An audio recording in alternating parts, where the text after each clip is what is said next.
नमस्कार दोस्तों, आज की इस वीडियो में हम लोग सीखेंगे समरूप त्रिभुज का भुजाओं का अनुपात ज्ञात करने के लिए, जिसमें कि क्षेत्रफल का अनुपात दिया है, भुजा का अनुपात हमें निकालना है।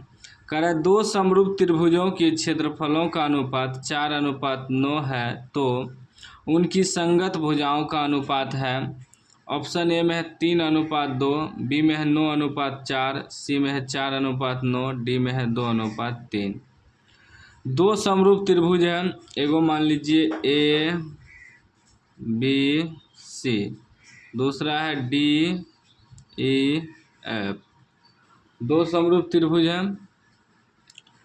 अब इसमें एगो का क्षेत्रफल दिया है 4, एगो का दिया है 9।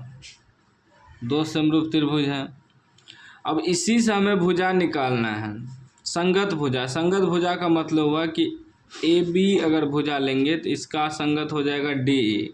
अगर बी सी लेंगे तो बी सी का संगत ई एफ हो जाएगा। ए सी लेंगे तो इसका संगत डी एफ हो जाएगा। ठीक ना।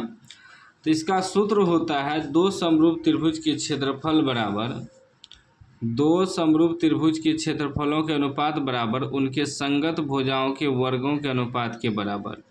यदि हम त्रिभुज ए बी सी का क्षेत्रफल बटे त्रिभुज A B C D E F का निकालेंगे तो उनके संगत भुजा लेंगे। संगत भुजा का मतलब हुआ ए बी स्क्वायर लेंगे तो डी ई लेना पड़ेगा। या तो आप इस सूत्र रखिए, या अगर बी सी लेंगे तो बी सी के संगत ई एफ हो जाएगा। बी सी के संगत E F B C square बटे ई एफ स्क्वायर हो जाएगा।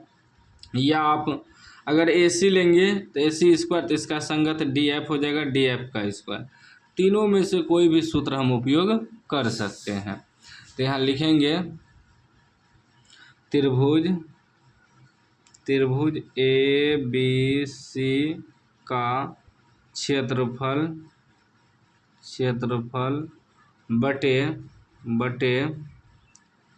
त्रिभुज डी ई एफ का क्षेत्रफल। तो हम कोई भी भुजा ले सकते हैं। ए बी ले लीजिए तो ए बी का स्क्वायर, इसका संगत हो जाएगा डी ई का स्क्वायर। ठीक।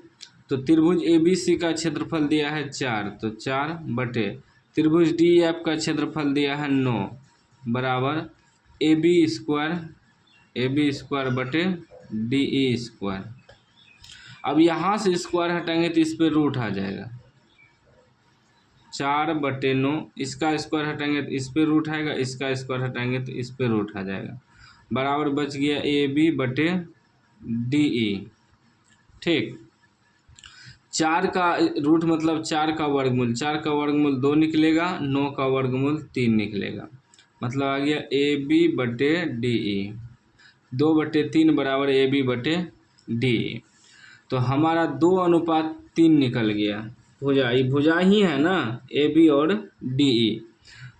तो आंसर कितना हो जाएगा 2:3।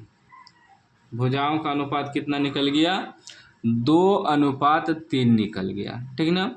या आप शॉर्टकट में भी इसे बना सकते हैं। कोई भी दो समरूप त्रिभुज का अगर आपको क्षेत्रफल दिया है, क्षेत्रफल कुछ भी दिया है, 16 मान लीजिए 25 दिया है, आपको कह रहा है कि भुजा का अनुपात निकाल लें, तो आराम से क्या करना है आपको, जो भी क्षेत्रफल दिया है उसका रूट कर देना है। ठीक। 16 का वर्गमूल 4 निकलेगा, 25 का वर्गमूल 5, यह हमारा भुजा निकल गया। ठीक ना। शॉर्टकट के लिए, ऑब्जेक्टिव के लिए। ठीक ना। अगर किसी सवाल का भुजा ही दिया है आपको, भुजा का अनुपात मान लीजिए कि 3:9 दे दिया है, भुजा का अनुपात निकालने का है क्षेत्रफल का अनुपात। ठीक ना। उल्टा पूछ देता है कभी कभार। दो समरूप त्रिभुज के भुजाओं का अनुपात 4:9 है, तो क्षेत्रफल का अनुपात ज्ञात करें। ठीक ना। जब क्षेत्रफल निकालना हो तो सीधा स्क्वायर कर देना है जो भी भुजा दिया है। 3 का स्क्वायर 9, 9 का 81, 9 का स्क्वायर 81, इस प्रकार। अगर क्षेत्रफल दिया है भुजा निकालना है तो रूट करना है। अगर भुजा दिया है क्षेत्रफल निकालना है तो स्क्वायर करना है। ये चीज़ को याद रखना है। ठीक ना। आसानी से आप सवाल सॉल्व कर पाएंगे। और मेन सूत्र हमने जो आपको बताया यही है मेन सूत्र। ठीक ना। इसी से सवाल बनेगा। कोई भी डाउट हो तो कमेंट बॉक्स में पूछ सकते हैं। अभी तक चैनल को सब्सक्राइब नहीं किया, सब्सक्राइब कर लीजिए और घंटी को दबा के ऑल कर लीजिए।